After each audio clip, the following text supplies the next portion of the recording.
Alright guys, this is the 48 Willys with the cut top section body. This is actually a YJ roll bar.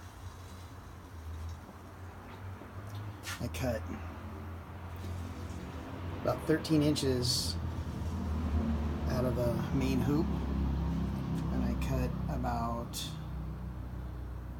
12 inches out of the stringer. Just doing some fine-tuning, grinding, and some leveling and squaring up. It's more going to be not a full roll cage or anything. It's more like a sport bar, just to help, because there's nothing up top. But I might not even mount it. I'm just jacking around. So, because I'm going to have to mount this. It's off a little bit. It's going to be mounted around there, so it stays square. But also I have a nice surface for those bolts to go through, and I'm going to weld some bungs underneath. Anyways, later.